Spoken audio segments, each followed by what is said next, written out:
বংশের লোকেরা সব মূর্তি পূজা করে, আগুনের পূজা করে, সূর্যের পূজা করে, চন্দ্রের পূজা করে, গাছের পূজা করে, পাথরের পূজা করে। সবাই যখন আল্লাহকে বাদ দিয়া ভিন্ন জিনিসের পূজা করে, ইব্রাহিমকে বলেছেন আমরা তোমার বাপদাদার লোক, বংশের লোক, আমরা তোমার চাচা, আমরা তোমার প্রতিবেশী, গোটা রাষ্ট্রের লোক সহ আমরা এগুলার পূজা করি, তুমি আমাদের সাথে চলো পূজা করার জন্য, এগুলার পূজা তুমিও করবে। খোদ ইব্রাহিম আলাইহিস সালামকে তাদের তরিকার দিকে ডাকছে। কোন দিকে ডাকছে? পূজার দিকে। আল্লাহর ইবাদত বাদ দিয়ে, দাসত্ব গোলামি বাদ দিয়ে ওরা যা করে সেগুলার দিকে ডাকছে। ইব্রাহিম আওয়াজ করলেন, ইব্রাহিম আলাইহিস সালাম বললেন ইন্নী সাকিম। আকাশের মালিকের দিকে তাকায়া বলেন তোমাদের এই কার্যক্রম দেখে আমি বড় অসুস্থ, মানসিক যন্ত্রণায় ভুগতেছি। আমি সেই দিক থেকে মুখ ফিরালাম, তোমাদের সেই বানোয়াট খোদা গুলির ইবাদত থেকে আমি আমার চেহারাকে ফিরাইয়া আল্লাহর দিকে করে দিলাম। সুবহানাল্লাহ বলবেন না? তোমাদের সেই বানোয়াট ইবাদত, আল্লাহকে বাদ দিয়া বিভিন্ন ইলাহ বানিয়েছো তোমরা, সেগুলি থেকে চেহারাকে ফিরিয়ে আমি আমার রবের দিকে চেহারা ফিরাইয়া দিলাম। জোরে বলেন সুবহানাল্লাহ। হযরত ইব্রাহিম আলাইহিস সালামের এই বক্তব্য কোরআন নাযিলের 1000 বছর পূর্বে তিনি যে কথা বলেছেন, আল্লাহ পাক রব্বুল আলামিন ইব্রাহিমের কথা পবিত্র কালামে পাকের মধ্যে তুলে ধরেছেন। ইব্রাহিম বললেন আমি সব দিক থেকে মুখ ফিরাইয়া আকাশ এবং জমিন সমূহের মালিকের দিকে ফিরাইয়া দিলাম।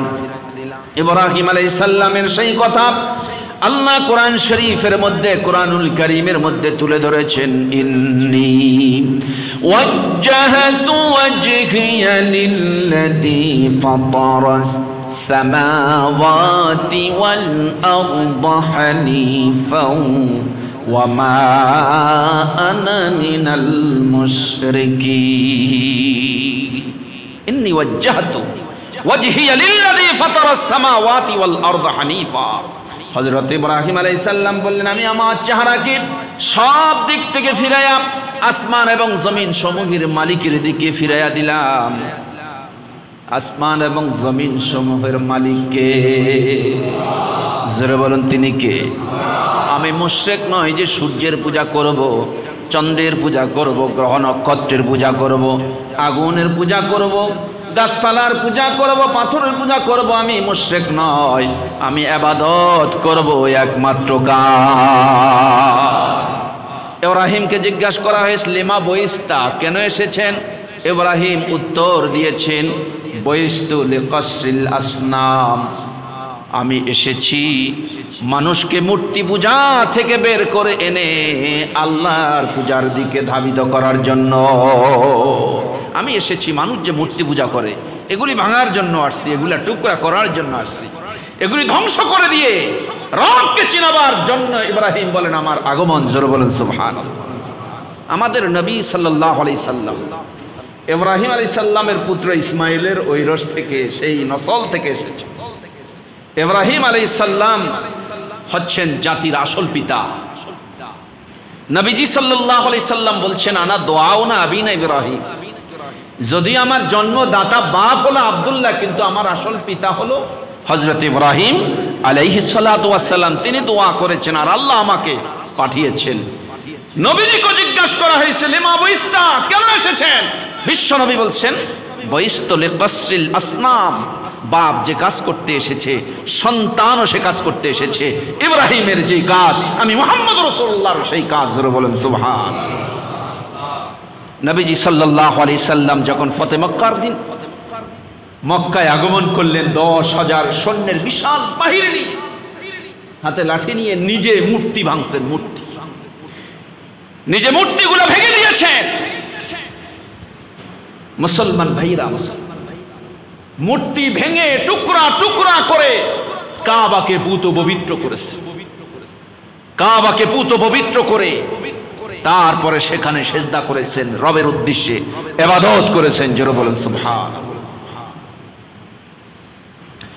আমার মুসলমান ভাইরা, বিশ্বনবী সরওয়ার কায়নাত মুহাম্মদ সাল্লাল্লাহু আলাইহি ওয়াসাল্লাম তিনিও মূর্তি ধ্বংস করার জন্য আসছেন।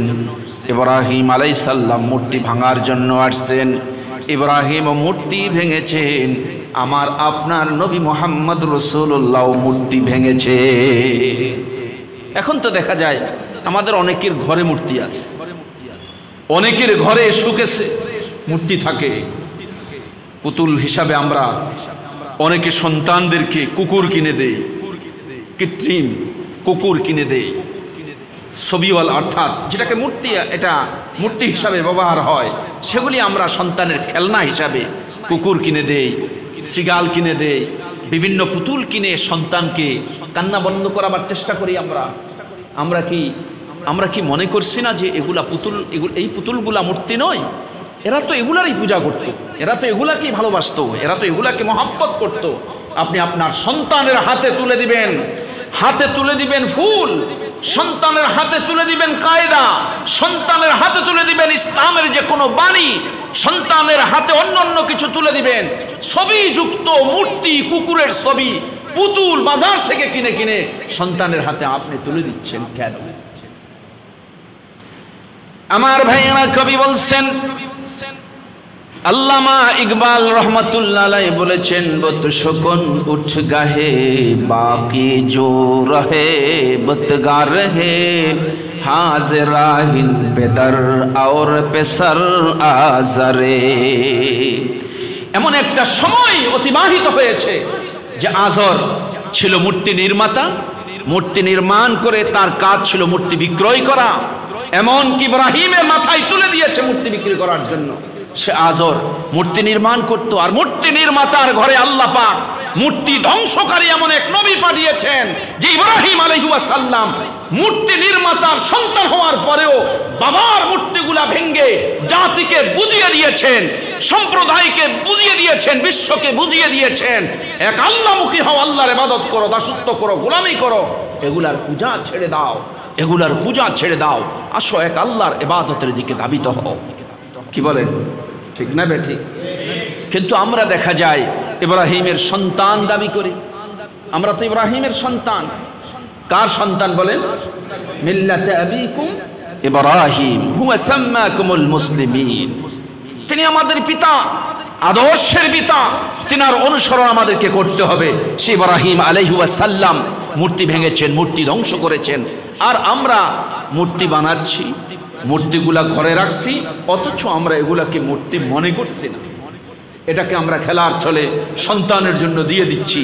এখন সন্তান মূর্তির মহাব্বত, পুতুলের মহাব্বত, এরকম কৃত্রিম বানানো বিড়াল, কুকুরের ছবির মহাব্বত তার ভিতরে ঢুকে পড়েছে। এই জন্য আল্লাহ আমাদেরকে হেফাজত করুন। সকল বলুন আমি। ইবাদত করব কার? দাসত্ব গোলামি করব কার? আল্লাহ সুবহানাহু ওয়া তাআলা সূরা ইয়াসিনের মধ্যে বলছেন, ইয়া বনি আদম আল্লা তা'বুদুশ শাইতান ইন্নাহু লাকুম আদুউম মুবিন ওয়া আন ই'বুদুনি হাদা সিরাতুম মুস্তাকিম। আল্লাহ সুবহানাহু ওয়া তাআলা বলেন, হে বনি আদম, হে মানুষেরা, শয়তানের ইবাদত করো না। ইয়া বনি আদম আল্লাহ তা'বুদুশ শাইতান, শয়তানের দাসত্ব করো না, শয়তানের গোলামি করো না। শয়তান নিশ্চয়, শয়তান হলো আমাদের জন্য, আপনাদের জন্য, বনি আদমের জন্য প্রকাশ্য দুশমন। দুশমন না বন্ধু বলেন? আল্লাহ নিজে বলছেন শয়তান তোমাদের জন্য প্রকাশ্য দুশমন। ওয়া আনি'বুদুনি হাদা সিরাতুম মুস্তাকিম, আমার ইবাদত করো, আমার দাসত্ব করো, গোলামি করো, এটা তোমাদের জন্য সোজা পথ।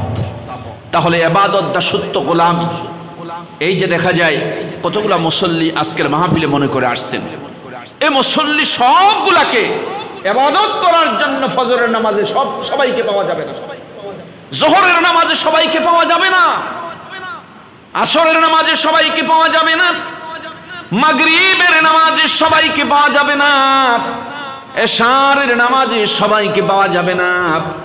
শুক্রবার যেই মুসল্লিগুলা পাওয়া যায়, অন্য অন্য ওয়াক্তের মধ্যে সেই মুসল্লিগুলা পাওয়া যায় না। জোরে বলুন ঠিক কিনা?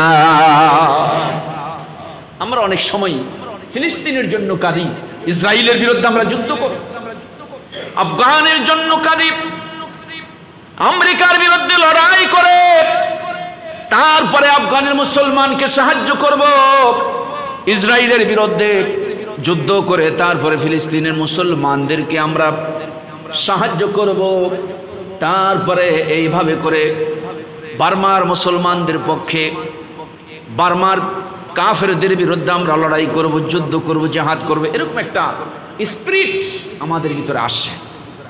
কিন্তু দেখা যায় স্পিরিট যার ভিতরে আসে, ভালো কথা, এটা মুসলমান হিসাবে মোহাব্বত থাকা দরকার। মুসলমান হিসাবে মুসলমানদের জন্য অন্তরের ভিতরে ব্যথা থাকা, অন্তরের ভিতরে যাতনা থাকা, চেতনা থাকা দরকার। কিন্তু দেখা যায় আমি মুসলমান নিজের সাথেই যুদ্ধ করতে পারি না, লড়াই করতে পারি না। 5 ওয়াক্ত নামাজ ফরজ হয়েছে, অথচ নামাজ পড়ার জন্য ঘুম ছেড়ে ওযু করে নামাজের কাতারে দাঁড়ায়া যাওয়া যে একটা যুদ্ধ, সেই যুদ্ধই তো আমি করতে পারি না। মসজিদে আজান পড়েছে, হযরত বেলাল আজান দিতে, সাহাবীরা মালকে মাল দূর থেকে এসে ইবাদতে শামিল হয়ে যেতেন। আমার ভাইরা সেই সুরে সুর মিলায়া সারা পৃথিবীর মসজিদগুলোতে আজান পড়ে। জোরে বলুন ঠিক কিনা? পৃথিবীতে 4000-এর উপরে ভাষা আছে, ভাষা 4000-এর উপরে ভাষা আছে, ভাষা। কিন্তু আজানের ভাষায় একটাই, আমেরিকা যান, রাশিয়া যান, পৃথিবীর যেই কোনো দেশে যান, আল্লাহু আকবার এক আওয়াজ। জোরে বলুন ঠিক কিনা? আল্লাহু আকবার। ইংরেজের দেশে গিয়ে সেখানে আল্লাহু আকবার। কোন দেশ, এমন অনেক দেশ আছে যেই দেশের ভাষা আপনি আমি বুঝি না। 4000 ভাষার কয়টা ভাষা আমরা বুঝি, কিন্তু সব দেশে আল্লাহু আকবারের ধ্বনি আছে কি নাই? রহ গিয়া রসমে আযাব রোহে বেলালি না রহি,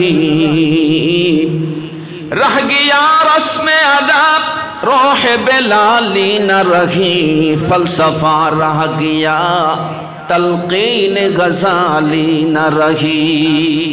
আজানের রসম তো আছে, আজানের প্রচলন তো আছে, কিন্তু সেই যুগের মুসলমানেরা আজানের সাথে সাথে তাদের যে ভিতরে অস্থিরতা শুরু হয়ে যেত।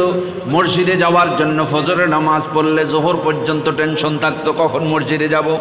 জোহরের নামাজ আদায় করলে আসর পর্যন্ত টেনশন থাকতো, চিন্তা থাকতো কখন আসরের নামাজ যাবে। আসরের নামাজের পর মাথায় চিন্তা ঢুকতো কখন মাগরিবের নামাজে শামিল হব। আবার যখন আসর শেষ, মাগরিব শেষ হয়ে যেত, এশা পর্যন্ত মাথায় চিন্তা থাকতো কখন এশার নামাজ হবে। আবার এশার নামাজ পড়ে ঘুমাতো, কিন্তু মাথায় টেনশন থাকতো কখন ফজরের নামাজ আদায় হবে। মুসলমান আমাদের জন্য বাংলাদেশে তো কোনো যুদ্ধ বা জিহাদ ফরজ নাই, ফরজ হয় নাই, কিন্তু আমার জন্য আপনার জন্য যে 5 ওয়াক্ত নামাজ আল্লাহ পাক ফরজ করেছে, আপনার জন্য আমার জন্য জান্নাত পেতে হলে 5 ওয়াক্ত নামাজ আপনার জন্য আমার জন্য একটা সবচেয়ে বড় যুদ্ধ এবং জিহাদ। হে যুবক, আপনার জন্য এটাই যুদ্ধ, মুরব্বী আপনার জন্য এটাই যুদ্ধ। আরে আপনি 5 ওয়াক্ত নামাজের, ফজরের নামাজের সাথে যুদ্ধ করতে পারেন না, আপনি কি আফগানিস্তান গিয়ে যুদ্ধ করবেন? আপনি কিসের ফিলিস্তিন গিয়ে যুদ্ধ করবেন না? আপনি যুদ্ধের ময়দান থেকে পালাবেন। আপনি দেখেন নাই ওরা যখন ইসরায়েলের সাথে যুদ্ধ করে আবার যখন নামাজের টাইম হয়ে যায়, একজন ইমাম সাহেব আর মুক্তাদি পিছনে দাঁড়িয়েছে। ইমাম সাহেব আল্লাহু আকবার পড়ছে, আর উপর থেকে বোমা পড়তেছে, চতুর্দিক থেকে গুলি চলছে, গুলি খেয়ে খেয়ে জীবন চলে যেতেছে। ইমাম নামাজ সারে না, মুক্তাদিও নামাজ সারে না। জোরে বলুন ঠিক কিনা? आकिया आईने लौटाई में अगर वक्त नमाज, आकिया आईने लौटाई में अगर वक्त नमाज, सिजदा करके ज़मीन बूसे कौम हिजाज। ए पृथ्वीर मुजाहिद যারা আল্লাহর দ্বীনকে কায়েম করার জন্য যুদ্ধ করত, জিহাদ করত, ও অবস্থায় যদি নামাজে আযান পড়ে যেত, ওরা দলে দলে ভাগ করে একদল নামাজ পড়তো, আরেক দল পাহারা দিত, আরেক দল যুদ্ধ করতো। জোরে বলুন সুবহানাল্লাহ। আপনি নিজেকে বলেন মুসলমান, আপনি যুদ্ধ করতে যাবেন, জিহাদ করতে যাবেন, আরে আপনি ফজরের নামাজের সাথে যুদ্ধ করতে পারছেন না, যোহরের সাথে যুদ্ধ করতে পারছেন না। আপনি বলছেন আপনার ব্যবসা, আপনি বলছেন আপনার চাকরি, আপনি বলছেন আপনার দোকানদারি, এইভাবে করে করে নামাজকে আপনি জলাঞ্জলি দিয়ে দিচ্ছেন, শেষ করে দিচ্ছেন। আবার বলছেন যে আমি পাক্কা মুসলমান, আমি যুদ্ধ করতে যাবো। আরে না, আপনি যুদ্ধ করতে যাবেন তো দূরের কথা, একটা বোমার আওয়াজ শুনলে আপনি যুদ্ধের থেকে পলায়ন করবেন। আল্লাহর কসম, যেই ব্যক্তি নামাজে আসতে পারে না সেই ব্যক্তি কোনোদিন যুদ্ধ জিহাদ করতে পারে না। যেই ব্যক্তি পাঁচ ওয়াক্ত নামাজের মূল্যায়ন করতে পারে না, সেই ইসলামের জিহাদের কোনো মূল্যায়ন করবে না, করতে পারে না। এই জন্য নিজের ইমানকে আমলকে ঠিক করার জন্য ইবাদত, দাসত্ব, গোলামি, 5 ওয়াক্ত নামাজের বিকল্প নয়। আজ থেকে আপনার যুদ্ধ হলো 5 ওয়াক্ত নামাজ নিয়ে। আপনি নামাজ নিয়ে যুদ্ধ করেন, আপনি নামাজের টাইম টেবিল স্মরণ রাখেন, আপনার দিল যেন মসজিদের সাথে থাকে, প্রত্যেক ওয়াক্ত নামাজের টাইমের টেনশন যেন আপনার মাথার ভিতরে থাকে। যখন আপনার টেনশন নামাজের জন্য হবে, নামাজের টাইমের জন্য হবে, আল্লাহ পাক এই টেনশনওয়ালা মাথাকে, যেই মাথার মধ্যে ইবাদতের টেনশন আছে, এই মাথাকে আল্লাহ জাহান্নামে দিবে না। আল্লাহর কসম বলে গেলাম, এই মাথা জাহান্নামে জ্বলতে পারে না। জোরে বলুন ঠিক কিনা? আমার মুসলমান ভাইয়েরা, নামাজ 5 ওয়াক্ত। জোরে বলুন কয় ওয়াক্ত? নাকি 1-2 ওয়াক্ত পড়লে হয়? ফজর, যোহর, আসর, মাগরিব আর শাম। ফজর, যোহর, আসর, মাগরিব আর শাম, हो हुजूरे कल्ब से पासू अदा। নামাজ 5 ওয়াক্ত। আল্লাহ রাসূল সাল্লাল্লাহু আলাইহি সাল্লাম যুদ্ধের ময়দানে নামাজ বাদ দেয় নাই। অসুস্থ হয়ে গেছেন, তাও তো নামাজ বাদ দেয় না। অন্ধ মানুষ, অন্ধ সাহাবী মসজিদে আসতে পারে না টাইম মতে, কাউকে পাই না। সাহাবী অন্ধ, নবীজিকে বলছেন হুজুরের কাছে বলে নাই যে আমাকে নামাজ থেকে পরিত্রাণ দিয়া দিন, এটা বলে নাই। বলে হুজুর আমি অন্ধ মানুষ, বিভিন্ন সময় কাউকে সঙ্গী করে নামাজে যাওয়ার মতো পাই না। হুজুর আমাকে জামাতের থেকে রুখসত দেওয়া যায় কিনা, আমি একা একা ঘরের ভিতরে নামাজ পড়ব। আল্লাহ রাসূল সাইয়্যিদুল মুরসালিন মুহাম্মদ সাল্লাল্লাহু আলাইহি সাল্লাম বলেন, সাহাবী নামাজের আজানের আওয়াজ তোমার ঘরে যায় কিনা, তুমি কানে শোনো কিনা? সাহাবী বললেন, অন্ধ সাহাবী বললেন, হ্যাঁ হুজুর, নামাজের আজানের আওয়াজ আমার কানের মধ্যে যায়, ঘরের মধ্যে শুনতে পায়। একামতের আওয়াজ কানের মধ্যে যায় কিনা? হ্যাঁ, কানের মধ্যে একামতের আওয়াজ যায়। নবীজি বলেন, সাহাবী ঘরের মধ্যে আজান একামতের জবাব দিবে, তবে মসজিদে নববীর পিলারের সাথে, ঘরের পিলারের সাথে রশি টানাইয়া রাখবে। যখন নামাজের সময় হবে, রশি ধরে ধরে সঙ্গী না পাইলে জামাতে এসে হাজির হয়ে যাবে। নামাজ শুধু নামাজ না, জামাতের এত গুরুত্ব দেওয়া হয়েছে। আমার মুসলমান ভাইয়েরা, जुल्मते दिल दूर करते हैं नमाज, जुल्मते दिल दूर करते हैं नमाज, नूर ईमान दिल में भरती है नमाज, नूर ईमान दिल में भरती है नमाज। नमाज एमन एक दौलत আপনার আমার জন্য। অন্তরে যত খারাপই থাকুক না কেন, হিংসা বিদ্বেষ থাকুক না কেন, সুন্দর করে ভালো করে ওযু করে সুন্দর করে যখন নামাজে দাঁড়িয়ে যাবেন, রুকু সিজদা ঠিকমতো করবেন, তা দিলে আর কানের সাথে ইবাদত দাসত্ব গোলামি করবেন, আপনি আমার আল্লাহ পাক রব্বুল আলামিনের যখন ইবাদত দাসত্ব গোলামি করবেন, খোদার কসম আপনার অন্তরের ভিতরে যত খারাপই আছে তা দিলে আর কানের সাথে রুকু সিজদা করার সাথে সাথে আমার রব আপনার কলবকে পবিত্র করে দিবে। হিংসা বিদ্বেষ দূর হয়ে যাবে। মুসলমান ভাইরা আমার, হযরত ইব্রাহিম আলাইহিস সালাতু ওয়াস সালাম সেই ইবাদতের দিকে জাতিকে ডেকেছেন। বিশ্বনবী সাইয়্যিদুল মুরসালিন মুহাম্মদ সাল্লাল্লাহু আলাইহি সাল্লাম সেই ইবাদতের দিকে আমাদেরকে ডেকেছেন। হযরত ইব্রাহিম আলাইহিস সালাম জাতির পিতা, গোটা বিশ্ব মানব মণ্ডলীর নেতা, আল্লাহ পাক রব্বুল আলামিন হযরত ইব্রাহিম আলাইহিস সালামকে নেতা বানাবার আগে আল্লাহ বলেন আমি পরীক্ষা করছি তাকে। এই পৃথিবীর নেতা বানাবার আগে ইব্রাহিম আলাইহিস সালামকে আল্লাহ পাক রব্বুল আলামিন পরীক্ষা করেছে। পরীক্ষা নিয়েছেন কয়েকটা সাবজেক্টের উপর। وَإِذِ ابْتَلَى إِبْرَاهِيمَ رَبُّهُ بِكَلِمَاتٍ فَأَتَمَّهُنَّ قَالَ إِنِّي جَاعِلُكَ لِلنَّاسِ إِمَامًا। আল্লাহ পাক রব্বুল আলামিন বলেন আমি ইব্রাহিমের কাছ থেকে কয়েকটা সাবজেক্টের উপর ইমতিহান নিলাম, পরীক্ষা নিলাম। কঠিন কঠিন পরীক্ষা নেওয়ার পর ইব্রাহিম যখন পরীক্ষার প্রত্যেকটা সাবজেক্টের উপর পাশ করেছেন, আমি আল্লাহ পাক সঙ্গে সঙ্গে তাকে গোটা পৃথিবীর জন্য নেতা বানায়া দিলাম। ইন্নী জাইলুকা লিন্নাসি ইমামা, গোটা পৃথিবীর জন্য আমি তাকে নেতা বানায়া দিলাম, ইমাম ঘোষণা করলাম। জোরে বলুন সুবহানাল্লাহ। সেই পরীক্ষাগুলির মধ্যে একটা পরীক্ষা হলো নবুয়তের পরে। গোটা দেশ যখন মূর্তি পূজায় আবদ্ধ হয়ে গেল, নিজের গোষ্ঠীর লোকেরা মূর্তি পূজায় লিপ্ত, নিজের বাপ মূর্তি পূজা করে, শুধু মূর্তি পূজাই করে না, বাবা মূর্তি বানায়া সন্তানের মাথায় তুলে দেয়, যা ইব্রাহিম এগুলা বিক্রি কর। খেয়াল করছেন? আপনারা কেউ কেউ ঘুমাচ্ছেন মনে হয়, আমি দেখতে পাচ্ছি আপনাদের ঘুমাচ্ছেন। অর্থাৎ যখন রহমতের মজলিসে বসে আর তখন মাথায় রহমত পড়তে থাকে, ঔষধ খাইলে ঘুম আসে না, কিন্তু রহমতের মজলিসে বসলে বরকত শুরু হয়ে যায়, ঘুম শুরু হয়ে যায়। একটু আমাদেরকে সজাগ হতে হবে। শয়তান চাই যে অবস্থায় ভালো করে ঘুমাক, যাতে কোরআনের কথা শুনতে না পারে। আপনারা কি সজাগ আছেন তো? ইব্রাহিম আলাইহিস সালাতু ওয়াস সালাম আল্লাহর জলিল কদর পয়গম্বর, আর পিতা মূর্তি পূজক, চাচা মূর্তি পূজক, গোটা দেশ মূর্তি পূজা করে, নমরুদ মূর্তি পূজা করে লিডার।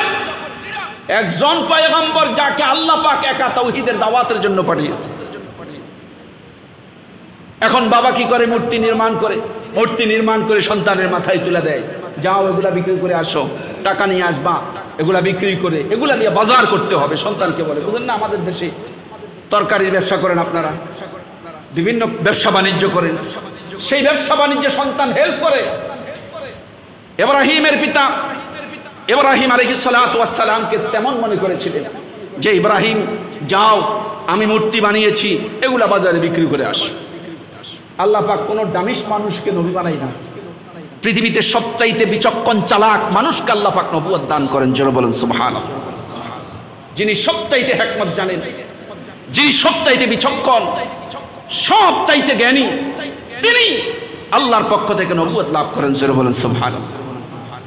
মক্কার কাফেররা বলতো, বা প্রত্যেক নবীর আমলে প্রত্যেক নবী বিরোধীরা নবীদেরকে প্রশ্ন করত, তোমাকে নবী বানাইলো কা? তোমাকে নবী না বানাইয়া তোমার চাইতে তো উত্তম অনেক লোক আছে, দামি অনেক লোক আছে, টাকাওয়ালা আছে, পয়সাওয়ালা আছে, এদেরকে নবুয়ত দিতে পারে নাই, তোমাকে নবী বানাই? এইভাবে করে কাফেররা প্রতিটি নবীকে, প্রতিটি পয়গম্বরকে তারা প্রশ্ন করত, কষ্ট দিত। রাসূল করিম সাল্লাল্লাহু আলাইহি সাল্লামকে তো বলছে নবীজি ভাত খায়, নবীজি খানা খান, বাজারে যান, এটা ওদের সহ্য হতো না। কে মুহাম্মদ, নবীরা কিভাবে খানা খায়, নবীরা কিভাবে বাজারে যায়, এটা এদের সহ্য হচ্ছিল না। এবং ওরা প্রশ্ন করছে মুহাম্মদ সাল্লাল্লাহু আলাইহি সাল্লাম, وقالوا ما لهذا الرسول يأكل الطعام ويمشي في الأسواق।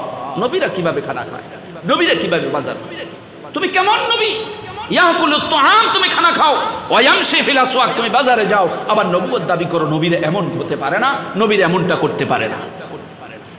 আল্লাহ পাক উত্তর দিলেন, নবী আপনি ওই কাফেরদেরকে শোনায়া দেন, ওয়া মা আরসালনা ক্বাবলাকা মিনাল মুরসালিন ইল্লা ইন্নাহুম লায়াকুলুনা আত-তুআমা ওয়া ইয়ামশুনা ফিল আসওয়াক।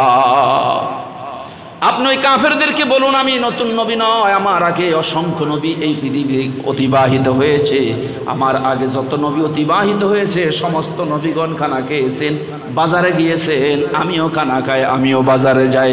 জোরে বলুন সুবহানাল্লাহ। নবীরা খানা খাওয়া দোষের নয়, নবীরা বাজারে যাওয়া এটা দোষের নয়। চালাক মানুষকে আল্লাহ পাক নবুয়ত দান করেন।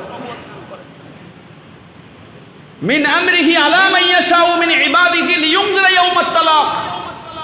ওরা বলে যে তোমাকে নবী বানাইলো কেন?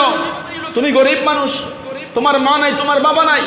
তো আল্লাহ বলেন ইউলকির রূহা মিন আমরিহি আলা মান ইয়াশাউ মিন ইবাদিহি লিয়ুনযিরা ইয়াউমাত তালাক।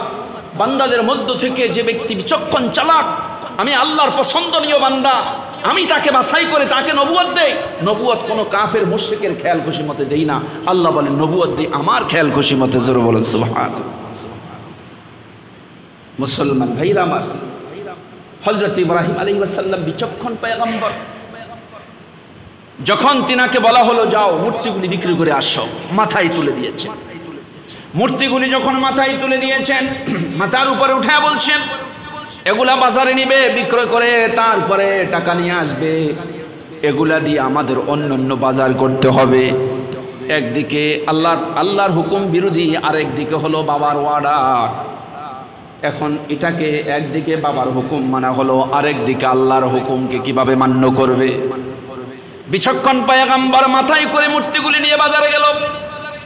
বাজারে নিয়ে তারপরে বিক্রেতার মতো সেভাবে বাজারের মাঝখানে বসে মানুষকে ডাকছে আর বলছে কে আছো, তোমরা আসো, কে তোমরা মূর্তি কিনবা? সবাই আসলো মূর্তি কেনার জন্য। ইব্রাহিম আলাইহিস সালাম বললেন এই মূর্তিগুলা কিনলে, এই মূর্তিগুলা যদি তোমরা কিনো তোমাদের কোনো লাভ নাই, আর যদি না কিনো তোমাদের কোনো ক্ষতি না। বিচক্ষণ পয়গম্বর, বিচক্ষণ বক্তব্য যে তোমরা এই মূর্তিগুলা যদি কিনো তোমাদের কোনো লাভ নেই, আর না কিনলেও তোমাদের কোনো কি নাই, বলুন ক্ষতি নাই। এখন আপনার মালকে যদি বাজারে গিয়ে যদি আপনি বলেন যে এই মালগুলা কিনলে কোনো ক্ষতি নাই, না কিনলে কোনো লাভ নেই, মালের দোষ যদি আপনি বিক্রেতা বর্ণনা করেন তাহলে তো সেই মাল বিক্রয় হবে নাকি? ইব্রাহিম আলাইহিস সালাম থেকে কেউ মূর্তি কিনলো না। বিচক্ষণতার সাথে যখন তিনি এগুলিকে বিক্রয় থেকে মানুষকে বিরত রাখলেন, কেউ মূর্তিগুলা কিনলো না, তখন তিনি কি করলেন? আরেকটা হিকমত অবলম্বন করলেন, মূর্তিগুলার পাওকে বাঁধলেন। বাইদা এরপরে রশি এবার মাথার উপরে না নিয়া রশিকে লম্বা করে তারপরে নিজের কাঁধের মধ্যে নিয়ে তারপরে টানা হেঁচড়া শুরু করে দিলেন। টানতে টানতে কারো হাত নাই, কারো পাও নাই, ভাঙ্গা সুরা আহত হইয়া তারপরে মূর্তির কিছু টুকরা অংশ বাবার কাছে নিয়ে পৌঁছালো। বাবার কাছে নিয়ে পৌঁছাবার পর বাবা বলল এটা কি কাম করলা? বলল বাবা বাজারে মূর্তি নিয়েছিলাম, কেউ মূর্তি কিনে নাই, এখন এরা ঝগড়া শুরু করছে, মারামারি শুরু করছে, কয়জনকে থামাবো চিন্তা করেছি, সবগুলাকে আমি রশিদি বাঁধলাম সবগুলার মারামারি থামাবার জন্য, কিন্তু এরা আমি বাঁধার আগে আগে মারামারি করে এক একজনের নাক ভাঙছে, হাত ভাঙছে। চিন্তা করেছে হিকমত কাকে বলে, জবাব কাকে বলে? ইব্রাহিম আলাইহিস সালামের পিতা বলে হ্যাঁ বুঝতে পেরেছি, চিনতে পেরেছি, তুমি আমার মূর্তি বিরোধী। কি বিরোধী জোরে বলেন? মূর্তি বিরোধী। কোরআনে সূরা আম্বিয়ার ভিতর আল্লাহ পাক সুবহানাহু ওয়া তাআলা ইব্রাহিম আলাইহিস সালাম কওমের লোকদেরকে বললেন, বাবাকে বললেন, সেই বক্তব্য কোরআনুল কারীমের ভিতরে সূরা আম্বিয়ার ভিতরে আসছে। ইব্রাহিম আলাইহিস সালাতু ওয়াস সালাম বাবাকে বললেন, কওমের লোকদেরকে বললেন, সেই কথাগুলো আল্লাহ পাক কোরআনে তুলে ধরেছেন। ইদ ক্বালা লিআবিহি ওয়া কওমিহি মা হাদিহি তামাসিলুল্লাতী আনতুম লাহা আকিফুন। স্মরণ করো যখন ইব্রাহিম আলাইহিস সালাতু ওয়াস সালাম তার বাবাকে এবং কওমের লোকদেরকে বলল, হে কওমের লোকেরা, ও আমার বাবা, মা হাযিহি তামাসিলুল্লাতী আনতুম লাহা আকিফুন, এই পাথরের মূর্তি, এরপরে খের কুটা দিয়া বানানো মূর্তি, এগুলার সাথে তোমাদের এত সম্পর্ক যেগুলাকে তোমরা সব সময় ভক্তির বাঁধনে বেঁধে রাখো। এই মূর্তিগুলো মূর্তিগুলা নিষ্প্রাণ, খের কুটা দিয়া বানানো, পাথর দিয়া বানানো, অর্থাৎ তারা পাথরের মধ্যে এরকম খোদাই করে ছবি বানাতো, ছবি বানায়া এগুলা কি পূজা করতো। তো ইব্রাহিম আলাইহিস সালাম বললেন, মা হাদিহি তামাসিল আল্লাতী আনতুম লাহা আকিফুন। এগুলা কথা বলতে জানে না, লাভও করতে জানে না, ক্ষতিও করতে জানে না, লড়াচড়াও করতে জানে না, কুকুরে প্রস্রাব করে দিলে পর্যন্ত প্রতিবাদ করতে জানে না এগুলার গায়ের উপরে। সুতরাং এই মূর্তিগুলাকে তোমরা কেমন করে ভক্তির ভাদনে, যেখানে সেখানে খেতে গেলেও মূর্তি, শুইতে গেলেও মূর্তি, বাজারে গেলেও মূর্তি, অফিসে গেলেও মূর্তি, যে কোনো কাজ কর্মে সেগুলা ডাইনে বামে ভক্তির ভাদনে শ্রদ্ধার সাথে তোমরা এগুলিকে কেন লালন পালন করো। কথা বুঝতে পেরেছি? হযরত ইব্রাহিম আলাইহিস সালাতু ওয়াস সালাম যখন কওমের লোকদেরকে খোদ নিজের আব্বাকে নিজের বাবাকে বললেন, দেখেন সব মূর্তি পূজক একজন তাওহীদের দাওয়াত দেয়, তিনি কে? ইব্রাহিম আলাইহিস সালাতু ওয়াস সালাম। আমরা তো সংখ্যার বিবেচনা করি, সংখ্যার বিবেচনা বুঝেন, ওই ৮৮তে লক্ষ লক্ষ মানুষ, এই জন্য আমরা মনে করি যে খারাপ হইলে কি লক্ষ লক্ষ মানুষ আসে, ওই মাজার পূজা করার জন্য লক্ষ লক্ষ মানুষ, খারাপ হইলে কি এত লক্ষ মানুষ যায়? আমরা মনে করি যে লক্ষ লক্ষ মানুষ যেখানে ভালো কাজ সেখানে, ঠিক না? এরকম আমরা মনে করি, কিন্তু লক্ষ লক্ষ মানুষ যে সবগুলা যে মূর্খ, সবগুলা যে গুমরাহ, এটা আমরা চিন্তা করি না। গোটা দেশ গুমরাহ, গোটা দেশ মূর্তি পূজক। আল্লাহ পাক একজনকে পাঠিয়েছেন সবগুলার বিরুদ্ধে, রব্বে কারীম আল জালালের একাত্মবাদকে প্রতিষ্ঠা করার জন্য। তিনাকে হুমকি দুমকি, আগুনে পুড়ে মারার হুমকি, তারপরে পাথর দিয়ে মেরে সঙ্গে সার করে মাথা চূর্ণ বিচূর্ণ করে দেওয়ার হুমকি দেওয়া হয়েছে, তারপরে জীবন নাশের হুমকি দেওয়া হয়েছে। তারপরও ইব্রাহিম আলাইহিস সালাম এক মুহূর্তের জন্য একাত্মবাদের দাওয়াত দেওয়া থেকে থেমে যান নাই। জোরে বলেন, থেমে গিয়েছেন? থেমে যায়। হযরত ইব্রাহিম যখন বললেন, এই নিষ্প্রাণ জিনিসগুলার সাথে তোমাদের এত মহাব্বত, এত ভালোবাসা, এগুলা ছাড়া খেতে যাও না, এগুলা ছাড়া ঘুমাতে যাও না, এগুলা ছাড়া তোমরা বাজারেও চলাফেরা করো না, অফিসেও যাওয়া আসা করো না, এত ভক্তি শ্রদ্ধা এগুলাকে করার কারণটা কি? ইব্রাহিম আলাইহিস সালাম বললেন। তখন কওমের লোকেরা জবাব দিল, ক্বালু ওয়াজাদনা আবা'ানা লাহা আবিদিন। কওমের লোকেরা জবাব দিল, ইব্রাহিম, আমাদের পূর্বপুরুষ, আমাদের বাপ দাদা 14 গোষ্ঠীরা এগুলার পূজা করতো, মূর্তিগুলাকে ভক্তির বাতনে বানত, সুতরাং আমরাও আমাদের পিতামাতার মতো 14 গোষ্ঠীর মতো এগুলার পূজা করে থাকি। এটা হলো এদের জবাব, আর কোনো জবাব নাই। বাপ দাদারা করছে এই জন্য করি, এই ছাড়া তাদের কোনো কি ছিল না? জোরে বলুন, কোনো জবাব ছিল না। মুসলমান ভাইরা আমার, হযরত ইব্রাহিম আলাইহিস সালাতু ওয়াস সালাম তাদের এই কথার জবাব দিয়েছেন, যে এই জবাব আল্লাহ পাক কোরআনুল কারীমের মধ্যে তুলে ধরেছেন। قال لقد كنتم أنتم وآباؤكم في ضلال مبين। হযরত ইব্রাহিম আলাইহিস সালাম বললেন, নিঃসন্দেহে তোমাদের পিতা, তোমাদের পূর্বপুরুষেরা এবং তোমরা নিঃসন্দেহে গোমরাহির ভিতরে ছিলা। সুস্পষ্ট তোমরা ছিলে গোমরাহির ভিতরে, যে মূর্তি পূজা করছো, তোমাদের পূর্বপুরুষরা যেমন ভুলের ভিতরে ছিল, সুস্পষ্ট গোমরাহির ভিতরে ছিলে, তোমরাও সেটার ভিতরে আছো।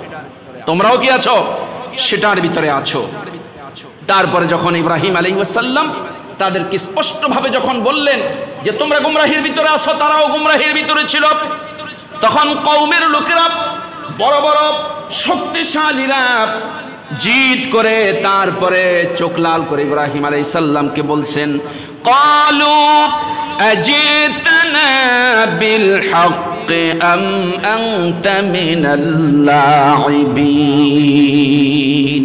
ইব্রাহিম, আমাদের জীবনটা এগুলার পিছনে কেটে দিলাম, তাদের জীবনটা কিন্তু আমাদের জীবনের মতো ছিল না।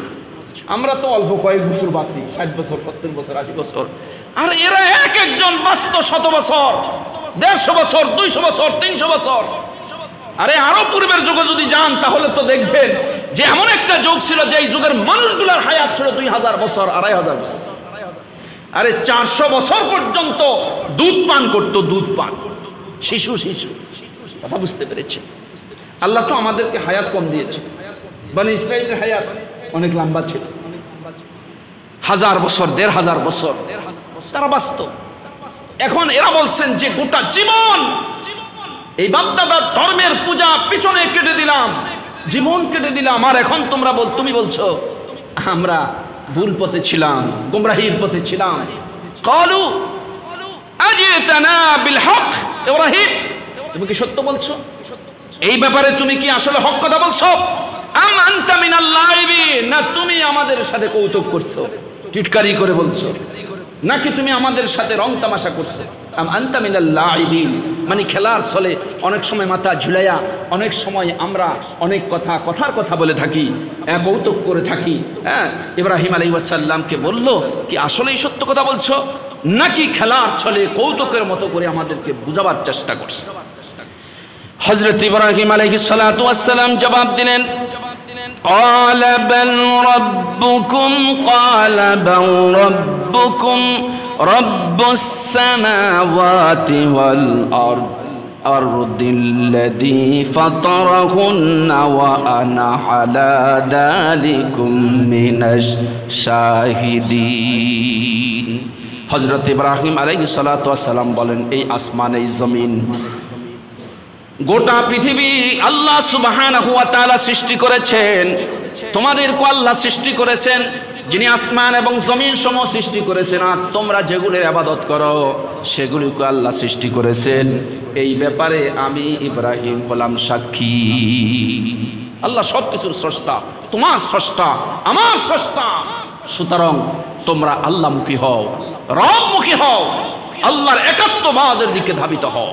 মুসলমান ভাইরা আমার, হযরত ইব্রাহিম আলাইহিস সালাতু ওয়াস সালাম যখন ওয়াজ নসিহত এত করলেন, করার পরেও ওরা যেই সেই, অর্থাৎ আমাদের দেশে দেখবেন যে আপনি যখন ছাগল বকরি লালন পালন করেন, বকরির কানে ধরে যদি বলেন যে দেখ আমার ক্ষেত আছে, আমার জমিন আছে, তোকে বুঝায়া বলছি অন্যের জমিনে কামড় দিবি না, অন্যের জমিন খাবে না, আমার গুলা ছাড়া।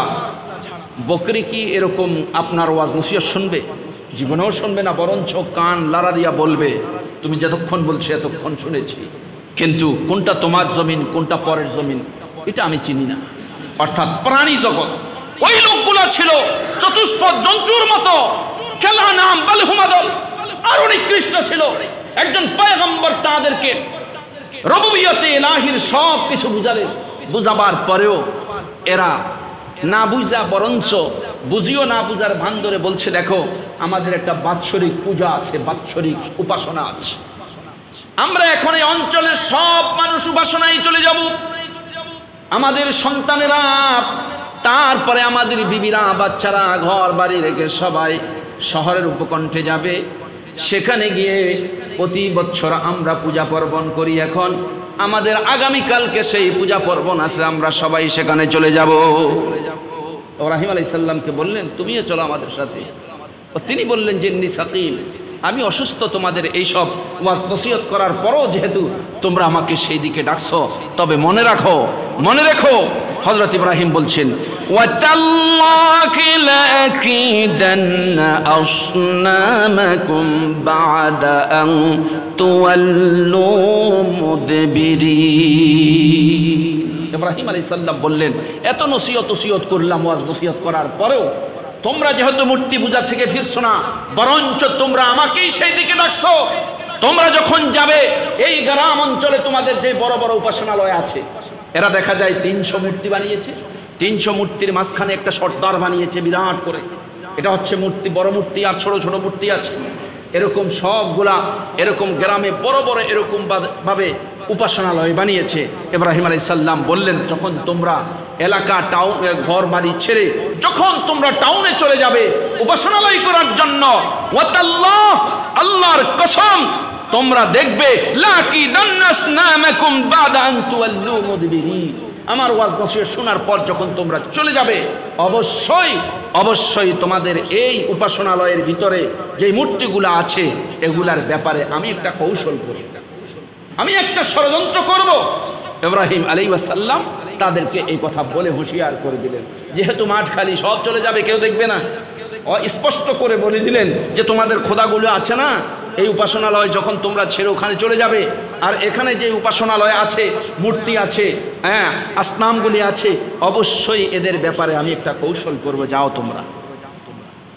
সবাই চলে গেল। সবাই যখন চলে গেল, হযরত ইব্রাহিম আলাইহিস সালাম তিনি আপনার কি করলেন, উপাসনালয়ের ভিতরে ঢুকলেন। ফাজআলনাহুম যুদাদান ইল্লা কাবীরান লাহুম লাআল্লাহুম ইলাইহি ইয়ারজিউন। হযরত ইব্রাহিম আলাইহিস সালাম প্রথম যখন ভিতরে ঢুকলেন, ঢুকে দেখলেন যে মূর্তিদের এই সামনে অনেক খাদ্য পড়ে আছে, খাদ্য পড়ে আস, সুস্বাদু খাদ্য। বলল যে কি হইলো তোমাদের, এত সুন্দর সুন্দর খাদ্য খাও না কেন? মূর্তি কি খাইতে পারে? সব তো নিয়ে বসে আছে, খায় না। ফাদারাবা যারবান বিল ইয়ামিন, ইব্রাহিম আলাইহিস সালাম ডান দিক থেকে বাম দিক থেকে থাপ্পড় শুরু করে দিলেন। খায় না কেন? বেটা খা, কি হয়েছে তোমাদের? কথাবার্তা বলো না কেন? একটা তো কথা জানে না, যখন কথাও বলতে পারে না, খাইতেও পারে না। ফাদারাবা যারবান বিল ইয়ামিন, ডান দিক থেকে বাম দিক থেকে থাপ্পড়ানো শুরু করে দিয়েছে মূর্তিদের। فجعلناهم جذاذا إلا كبيرا لهم لعلهم إليه يرجعون। ইব্রাহিম আলাইহিস সালাম ঢুকে অনেক মূর্তিকে হত্যা করলো, অর্থাৎ মেরে ফেললো, আহত করলো কাউকে, জুজাজান টুকরা টুকরা করে ফেললো মূর্তির সবগুলাকে। মাত্র কি করলেন, ইল্লা কাবীরান লাহুম, যখন চতুর্দিকে সব ছোট ছোট মূর্তি, মাঝখানে একটা বড় মূর্তি আছে, কোরআনের আয়াতে ভিতরে আসছে ইল্লা কাবীরান লাহুম, বড়টারে রেখে দিস। বড়টাকে রেখে ছোট ছোট সবগুলাকে কি করেছে বলেন, ভেঙে ফেলেছে। জুজাজান, সবগুলাকে ভেঙে ফেলেছে, আহত করে ফেলেছে বা নিহত করে ফেলেছে। এগুলা জানে না আহত আর নিহত, কথা বুঝেন না? অর্থাৎ টুকরা টুকরা, জুজাজান মানে হলো টুকরা টুকরা করে ফেলেছে। ইল্লা কাবীরান লাহুম, বড়টাকে ছাড়া। বড়টাকে ছাড়া কেন করলেন এই কাজ? লাআল্লাহুম ইলাইহি ইয়ারজিউন, যাতে ওই মূর্তি পূজকেরা আইসা বুঝতে পারে যে এই বড়টা করছে কামটা। কথা বুঝতে পেরেছেন? সবগুলো আইসা যেন নজর দেয় কোন দিকে, যে একজন অক্ষত আছে সেটা হলো বড়, আর ছোটগুলা যেহেতু ভাঙ্গা চূড়া টুকরা হয়ে পড়ে আছে। কথা বুঝতে পেরেছেন? টুকরা টুকরা হয়ে পড়ে আছে, নিঃসন্দেহে বড়টা শক্তি প্রয়োগ করেছে ছোটগুলার উপর। তো আল্লাহ বুঝাইতে চাইলেন, ইব্রাহিম বুঝাইতে চাইলেন, কত হিকমতি পয়গম্বর কয় যে ইল্লা কাবীরান লাহুম লাআল্লাহুম ইলাইহি ইয়ারজিউন, বড়টাকে রাইখা দিছে যাতে করে পূজক, মূর্তি পূজকেরা ওর দিকে নজর দেয়। কোনটার দিকে নজর দেয়? বড় নেতার দিকে নজর দেয়। কথা বুঝতে পেরেছেন? কোন কোন তাফসীরে লেখে কুঠার ছিল হাতের মধ্যে, কুঠার দিয়া সবগুলাকে কাটতে, কাইটা ঘাড়ের উপরে, বড়টার ঘাড়ের উপরে কুঠার রাইখা, এটা হলো তাফসীরের ভাষা। তো এখানে আসছে ইল্লা কাবীরান লাহুম ফাজআলনাহুম যুজাদান ইল্লা কাবীরান লাহুম, ছোট ছোট সবগুলাকে টুকরা করে বড়টাকে রাইখা দিয়েছেন। কেন রাইখা দিয়েছেন? লাআল্লাহুম ইলাইহি ইয়ারজিউন, যাতে মূর্তি পূজকেরা শহর থেকে আইসা, মূর্তির নেতারা, নমরুদের গোষ্ঠীরা, আর্মি, বিডিআর, সেনাপতি যা আছে সবগুলা আইসা তো এটা দেখবে, বিচার আচার করার চেষ্টা করবে, যাতে করে প্রথম ওদের ধারণাটা বড়টার দিকে চলে যায়। জোরে বলুন সুবহানাল্লাহ। নবীদেরকে আল্লাহ পাক কি বানিয়েছেন? বিচক্ষণ বানিয়েছেন, হিকমতওয়ালা বানিয়েছেন, জ্ঞানী বানিয়েছেন, বুদ্ধিমান বানিয়েছেন। কেমন জ্ঞানী, কেমন বুদ্ধিমান! পৃথিবীতে তৎকালীন যুগে ইব্রাহিম থেকে বুদ্ধিমান, বিচক্ষণ, কৌশলওয়ালা আর পৃথিবীর কোনো মানুষ ছিল না। জোরে বলেন সুবহানাল্লাহ। প্রত্যেক যুগে যত নবী আসছেন, প্রত্যেক যুগের প্রত্যেক নবীকে আল্লাহ পাক এত জ্ঞান দিয়েছেন যে শহরে, এলাকায়, কওমের মধ্যে এরকম জ্ঞানী আর কোনো মানুষ নাই। সবচেয়ে বিচক্ষণ জ্ঞানী হলো তৎকালীন যুগের নবীগণ, পয়গম্বরগণ। জোরে বলেন সুবহানাল্লাহ। হযরত ইয়াকুব আলাইহিস সালামের কথা শুনেছেন আপনারা? সন্তান ছিল কয়জন জানেন? 11 জন, 10 জন, 10 ভাই মিলে এক ভাইকে হত্যা করার ষড়যন্ত্র করেছে। তার নাম কি? হযরত ইউসুফ আলাইহিস সালাতু ওয়াস সালাম। ইউসুফ আলাইহিস সালাম হচ্ছেন পৃথিবীর সবচাইতে কেমন সৌন্দর্য, যে পৃথিবীর সৌন্দর্যকে আল্লাহ পাক 50-50 করে অর্ধেক ইউসুফকে একা দিয়েছেন আর অর্ধেক সৌন্দর্য সারা পৃথিবীকে দিয়েছেন। সুবহানাল্লাহ। আর আসতে বলা দরকার না? জোরে বলুন না সুবহানাল্লাহ। জুলাইখার বান্ধবীরা তো হাত কাটছে, এমনি কাটে নাই, হাত তো সৌন্দর্য দেখে কাটছে। এখনো তো আমাদের দেশের মধ্যে দেখা যায় যে অর্ধেক সৌন্দর্যের পাগলে মাতোয়ারা হইয়া কোন কোন ছেলে মেয়ের জন্য নিজের জীবন দিয়া দেয়, আর কোন কোন মেয়ে ছেলের জন্য জীবন দিয়া দেয়। জোরে বলুন ঠিক কিনা? আছে কি নাই? আমি তোমার ছাড়া বাঁচবো না। কোন কোন সময় দেখা যায় দুইটা মিলে একসাথে ভাসে দিয়েছে, ঠিক না? ঠিক আছে কি নাই? মুসলমান ভাইরা আমার, ওয়াকাত্তানা আইদিয়াহুন্না ওয়া কুলনা হাশা লিল্লাহি মা হাদা বাশার। ইউসুফ আলাইহিস সালাম সৌন্দর্য, এই সৌন্দর্যে জুলাইখা মুগ্ধ হইয়া 7ম তলা ভবন বানাইছে, উপরে একটা এরকম হাওয়া ভবন বানিয়েছে, যাতে করে আজিজে মিশরকে, মিশরের আজিজে মিশরের বউ যে এর প্রেমে পড়েছে মানুষ যেন ধরতে না পারে, বুঝতে না পারে। এই জন্য বউয়ের কথা আজিজে মিশর শুই না 7 তলা ভবন বানাইয়া তারপরে আপনার এরকম বউ যে ষড়যন্ত্র করছে এটা তো বুঝে নাই, সবগুলার তালা মেরে দিয়া ইউসুফকে উপরে উঠাইছে। উপরে উঠাইয়া চতুর্পার্শ্বে এরকম ভাবে যেই রুমটা বাতাস খাওয়ার জন্য করেছে এবং শহরের সবচাইতে উঁচা ভবন, যাতে বিল্ডিং এর ছাদের উপরে উঠাও জুলাইখার অপকর্ম কেউ দেখতে না পারে, এইভাবে আলাদা করে করছে। কথা বুঝতে পেরেছি? এরপরে আপনার এটারে কি বলে, যারা দেওয়াল লেখে, দেওয়াল লেখে শিল্প, অর্থাৎ শিল্পীও বলে বা চারু কারিগর নাকি বলে এরকম, অর্থাৎ দেওয়াল অঙ্কনকারী, আইনা এমন লেখা লেখছে যে কিভাবে জানা করতে হয়, ব্যভিচার করতে হয়, সবগুলা দেওয়ালের মধ্যে লেখা। দেওয়ালের মধ্যে লেখা জুলাইখা বুঝাইতে চাই মুখ দিয়া ইউসুফকে, বলবো না যে তুমি আমার সাথে ব্যভিচার করো, আমি তোমার সাথে ব্যভিচার করতে চাই, এরকম ভাবে তোমার সাথে আমি যৌন অপকর্ম করতে চাই, ইউসুফকে মুখ দিয়া বুঝাবো না। সে যেহেতু যুবক মানুষ, একেবারে ভরা যৌবন, যদি এইভাবে জানা ব্যভিচারের ছবি উল্লঙ্ঘন করে এরকম লিখে দেওয়া যায়, ইউসুফ দেখেই পাগল হয়ে যাবে আমার উপরে, এরকম ভাবে যৌন কর্ম চালাবার চেষ্টা করবে। এই চিন্তা করে চতুর্দিকে সে কি করেছে, এই সব ছবি অঙ্কন করেছে। তাফসীরের ভাষা, ছবি অঙ্কন করে যখন সে রাখলো, রাখার পর ইউসুফকে ঢুকালো, ঢুকাবার সাথে সাথে হযরত ইউসুফ নিচের দিকে তাকায়। জুলাইখা বলে দেওয়ালের দিকে তাকাও। জুলাইখার হুকুম মানার সাথে সাথে দেওয়ালের দিকে তাকাইলে দেখে যৌন অপকর্মের ছবি। ইউসুফ নিচের দিকে চেহারা লুকায়া দিয়া বলে আস্তাগফিরুল্লাহ, এইদিকে তাকাইলেও বলে আস্তাগফিরুল্লাহ। তাফসীরে বায়ানুল কোরআনের ভিতরে লিখেছে হযরত ইউসুফ আলাইহিস সালাতু ওয়াস সালামের বাবা কেনান থেকে এই রুমের ভিতরে আইসা সন্তানকে শাসন করতেছে। দেওয়ালের দিকে যখন ইউসুফ তাকাচ্ছে, ইউসুফের চেহারার সামনে হযরতে ইয়াকুব আলাইহিস সালাতু ওয়াস সালাম ভাসমান হয়ে গেছে। ভাসমান হয়ে একজন পিতা সন্তানকে যেভাবে অপকর্ম ব্যভিচার থেকে শাসন করার জন্য ঠোঁটের উপরে হাত রেখে রাখ করে খবরদার, সেই কানান থেকে মিশরে এসে আল্লাহ পাক কুদরতি ভাবে ওই রুমের ভিতরে ইউসুফকে এরকম ভাবে যখন দেওয়ালের দিকে তাকায়, ইউসুফের চোখের সামনে ইয়াকুবের চেহারা ভেসে ওঠে এবং বলে খবরদার দিকে তাকাবে না, পড়ো আস্তাগফিরুল্লাহ। ইউসুফ সঙ্গে সঙ্গে পড়ছেন আস্তাগফিরুল্লাহ। জোরে বলেন সুবহানাল্লাহ। মনে মনে বলতেছেন আল্লাহ, আমি একজন নারীর ষড়যন্ত্রের ভিতরে পড়ে গেছি, কেমন করে বাঁচবো আল্লাহ তুমি ব্যবস্থা করো। ইউসুফের কানে ইলহাম হয়ে গেল, ইউসুফ দরজার দিকে দৌড় মারো। ইউসুফ বলেন আল্লাহ দরজার তো তালা বন্ধ। আল্লাহ পাক রব্বুল আলামিন বলেন ইলহামের মাধ্যমে বলেন ইউসুফ রে, দরজার তালা বন্ধ থাকলেও দরজায় হাত লাগাবে, আর হাত লাগাবার সঙ্গে সঙ্গে আমার আল্লাহর কুদরত ব্যবহার হতে শুরু করবে। হযরত ইউসুফ আলাইহিস সালাম জানাবে বিচার থেকে, নারীর ষড়যন্ত্র থেকে বাঁচার জন্য যখন এই দৌড় শুরু করে দিয়েছে, দরজায় হাত লাগাবার সঙ্গে সঙ্গে আল্লাহর রহমতের ফেরেশতারা সঙ্গে সঙ্গে দরজার তালা খুলে ইউসুফের জন্য সপ্তম তালা পর্যন্ত দরজা ওপেন করে দিয়েছে। বেপেদার पर जिंदा पैदा ओ कोनात तिफले रादर महदे गोया ओ कोनात। ওই রুমের ভিতরে একটা দোলনার মধ্যে বাচ্চা ছিল, বাচ্চার বয়স 5 কিংবা 6 মাস। এই বাচ্চাকে আল্লাহ পাক রব্বুল আলামিন জ্ঞান দিয়া দিলেন, বুদ্ধি দিয়া দিলেন।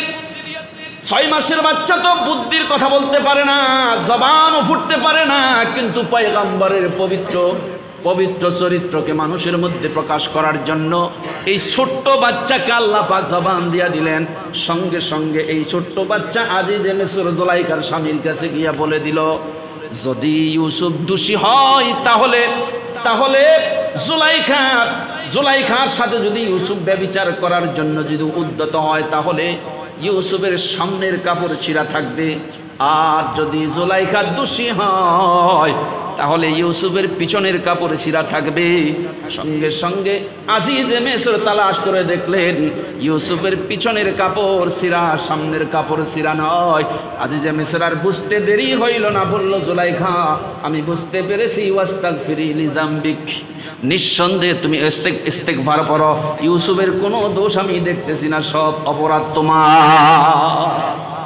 बेपदर पर जिंदा पैदा ओ कोनात तिफले रादर महदे गोया ओ कोनात। বলার উদ্দেশ্য হলো আমার ভাইয়েরা, ইউসুফ আলাইহিস সালাতু ওয়াস সালাম কেনান থেকে মিশর আসছেন, তার আগের ঘটনা বুঝাবার জন্য এই ঘটনা বলতেছি। হযরত ইউসুফ আলাইহিস সালাতু ওয়াস সালামকে সন্তানদের সাথে ঘুরতে দেয় না, ফিরতে দেয় না। সন্তানরা বলল, বাবা আমাদেরকে বিশ্বাস করো না, আমরা তাকে আদর করব, মহব্বত করব, আগামীকাল আমাদের সঙ্গে খেলাধুলার জন্য পাঠাও না। ইয়াকুব আলাইহিস সালাম বলল, আমার সন্তানেরা তাকে তোমাদের সঙ্গে খেলার জন্য যদি পাঠায়, আমি আশঙ্কা করতেছি না জানি আমার কলিজার টুকরা সন্তান ইউসুফের কোনো ক্ষতি হয়ে যায়। তারা বলল, ওয়া নাহনু উসবা, এতগুলো সংঘবদ্ধ লোক থাকার পরেও ইউসুফের ক্ষতি হতে পারে, এটা কেমনে বোঝা যায়? হযরত ইয়াকুব আলাইহিস সালাম বললেন, তোমরা খেলাধুলা করবা, এর ছোট্ট মানুষ খেলাধুলা করতে পারবে না, তোমরা তার থেকে বেখবর থাকবা, আর জঙ্গলার নেকড়ে বা বাঘ এসে আমার সন্তানকে খেয়ে ফেলবে, তোমরা বুঝতে পারবা না। তারা বলল, কি বলেন বাবা, আমরা এতজনের ভিতরে এটা কোনোদিন হতে পারে না, আমরা তার নিরাপত্তা দেব, আমরা তাকে এরকম ভাবে চেয়ে রাখবো, আমাদের সাথে দেন। কিন্তু আসলেই তাদের এটা ভিতরে কি ছিল? ষড়যন্ত্র ছিল। কিন্তু ইয়াকুব আলাইহিস সালাম এই ষড়যন্ত্র বুঝতে পেরেও দিলেন কেন? এখন যদি না দেয় হয়তো ইউসুফকে তারা হত্যাও করতে পারে, সেই জন্য দিয়ে দিয়েছেন। কথা বুঝেন নাই? দিয়ে দেওয়ার পর ওরা ইয়াকুব আলাইহিস সালাম যে আন্দাজ করেছেন তারাও সেই কাজ করেছে। গিয়েই তারা কিসের খেলাধুলা? তারা বলল, উক্তুল ইউসুফকে কতল করো, মাইরা ফেলো, শেষ করে ফেলো। একজন উঠা বলল, মারার দরকার নাই, পারলে একটা অন্ধকার কূপের মধ্যে ফেলে দাও, হয়তো পথিকেরা উঠাইয়া নিয়ে যাবে। তো সবাই সিদ্ধান্তটা মেনে নিল, ঠিক আছে, পথিকেরা নিয়ে যাবে, এমন একটা অন্ধকার কূপের মধ্যে ফেলে দেওয়া দরকার। রশি নিয়েছে, হাত পা বাঁধছে, আমার ভাইরা সংক্ষিপ্ত করে বলছে, রশি নিয়ে হাত পাও বাইধা কূপের গভীরতা, কেউ বলতেছেন 100 ফিট গভীরতা। তারা 100 ফিট রশি নিয়েছে, ফুটির সাথে বাইধা ইউসুফকে পানিতে ফেলাই দিবে, কূপের ভিতরে ফেলে দিবে। তাই করলো। তাই করার পর ইউসুফকে যখন পানির ভিতরে ফেলে দিয়েছে, পানির ভিতরে ফেলে দেওয়ার পরে ইউসুফ তো মরে যাওয়ার কথা। দেখা যায় রশি যখন বেশি লাগতেছে, একজনে বলতেছে, এত রশি খরচ করার দরকার নাই, 60 ফিট যাওয়ার পর রশি কাটা দিচ্ছে, বাঁধাও দরকার নাই, গভীর কূপের তলদেশে পড়ে ইউসুফ মরা যাক। ইউসুফ মরা গেলে আমাদের আব্বা আমাদের সবাইকে মহাব্বত করবে। চিন্তা করেছে। রশি কেটে দেওয়ার পর আল্লাহর আরশ আজিমের মধ্যে ধাক্কা লাগছে। আল্লাহ পাক রব্বুল আলামিন বলেন, জিবরাইল রে, কূপের ভিতরে ফেলতে গিয়ে ইউসুফের রশি 100 ফিটের জায়গায় 40 ফুট 60 ফুট যাওয়ার পর রশি কেটে দিয়েছে। যা জিবরাইল, ওই গভীর কূপের তলদেশে একটা পাথর আছে, এই পাথরকে আমার ইউসুফের জন্য জলচকি বানায়া দাও। ইউসুফের জন্য এই পাথরকে জলচকি বানায়া দাও। হযরত জিবরাইল গেলেন, আর সঙ্গে সঙ্গে পাথর বাসমান করে ইউসুফকে নবদুলার মতো এই জলচকির মধ্যে বসায়া দিলেন, গলা পর্যন্ত পানি, শুধু চেহারাটা উপরে, জলচকির মধ্যে বসে আস, পাথর ভাসমান হয়ে আস। কবি বলতেছেন ইউসুফকে গভীর কুফে করিয়া যাতন, ইউসুফকে গভীর কূপে করিয়া যাতন, বেহেশতের আহার দ্বারা করিলেন পালন। আল্লাহু আকবার। রব্বে কারীম আল জালাল বললেন, হে জিবরাইল, গভীর কূপের অতল গভীরে পাথর আছে, পাথরকে আমার ইউসুফের জন্য জলচকি বানায়া দাও, নবদুলার মতো ইউসুফকে সেখানে বসায়া দাও। আর যতদিন ইউসুফ গভীর কূপের মধ্যে বসা থাকবে, ততদিন তুমি আমার ইউসুফকে পাহারাদারি করবে, আর ক্ষুধা লাগলে বেহেশত থেকে আইনা খানা সরবরাহ করবে। জোরে বলুন সুবহানাল্লাহ। ইউসুফকে গভীর কূপে করিয়া যাতন, বেহেশতে আহার দ্বারা করিলেন পালন। তিনি কে? ওয়ামা মিন দাব্বাতিন ফিল আরদি ইল্লা আলাল্লাহি রিজকুহা। এই পৃথিবীতে এমন কোন জীব নাই, জন্তু নাই, এমন কোন পোকামাকড় নাই যারা আল্লাহর তরফ থেকে, আল্লাহ পাক রব্বুল আলামিনের থেকে রিজিক না খায়। আল্লাহ বলেন পৃথিবীর সব বিচরণশীল জীবকে আমি রিজিক সরবরাহ করি। তিনি কে? তিনি আল্লাহ। ইউসুফ বিপদে পড়ে গেছে, রক্ষা কে করেছেন? খাদ্য কে দিয়েছেন? এখন ইউসুফকে কূপের মধ্যে ফেলে দিল, আর আল্লাহ পাক সেখানে মেহমানদারি শুরু করলো। ওরা মনে করলো তো আমরা মাইরা ফেলছি, গেছে শেষ। এরা এবার আমার ভাইরা সন্ধ্যা হয়ে গেল, কানতে কানতে বাবার কাছে গিয়ে হাজির। বাবা যখন কান্না শুনছে বুঝতে পারছি কোনো একটা ঘটনা ঘটছি। এবার ঘটনা যা করেছে যাইয়া তারপরে বাবার কাছে 10 ভাইয়ে কান্নাকাটি করে বলছে, বাবা আমরা যদিও সত্য কথা বলি তারপরেও তুমি তো বিশ্বাস করবা না। তো কি হয়েছে? আমার ইউসুফ কই?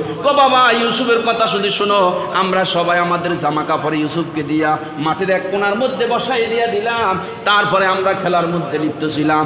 আমরা খেলাধুলা করতে করতে খেলাধুলার দিকে যখন আমাদের মন মানসিকতা চলে গেছে, আর আমাদের খেলাধুলার নেশার ভিতরে আমাদের সেই ইউসুফকে জংলার বাগে নিয়ে খাইয়া ফেলছি। একটা ছাগল জবাই করে ইউসুফের জামা বাইর করে তারপরে ছাগলের রক্ত লাগাইয়া বাবার কাছে আনছে। কই দেখো বাবা, নেকড়ে যে খাইয়া ফেলছে, এই রক্ত মাখার জামা নিয়ে আসছি, নাও তুমি। বাবা জামাটা যখন মুখে ধরলো, দেখলো যে ইউসুফের রক্তের ঘ্রাণ আলাদা, এই রক্তের ঘ্রাণ আলাদা। বলছো আমার সন্তানেরা, আমি তো এই রক্তের ভিতরে ইউসুফের কোনো ঘ্রাণ পাচ্ছি না। বুঝতে পেরেছি বাবা, তোমরা কি করেছো, অন্য কিছু রক্ত মেখে আমার কাছে আনছো। ও আমার সন্তানেরা, আমি বাবা হইয়া তোমাদের বিরুদ্ধে কার কাছে বিচার দায়ের করব? আমি বুঝতে পেরেছি তোমরা যে আমার সন্তানের বিরুদ্ধে কি করেছো, ষড়যন্ত্র করেছো। ও আমার বাবা, ও আমার সন্তানেরা, তোমরা যে জামা নিয়ে আসছো, বাঘ কতই না বুদ্ধিমান। যেই বাঘ আমার সন্তানকে জামা খুইলা তারপরে খাইছে, অথচ বাঘের একটা নখের আঁচড় জামার ভিতরে লাগে নাই। পয়গম্বর কত চালাক, দেখতে পেরেছেন? সময় শেষ। পয়গম্বর কত চালাক বিচক্ষণ, যে বাঘ আমার সন্তানকে জামার ভিতর থেকে খুলে খাইছে, কিন্তু নখের আসর জামার মধ্যে লাগে নাই। বাঘ কতই বুদ্ধিমান।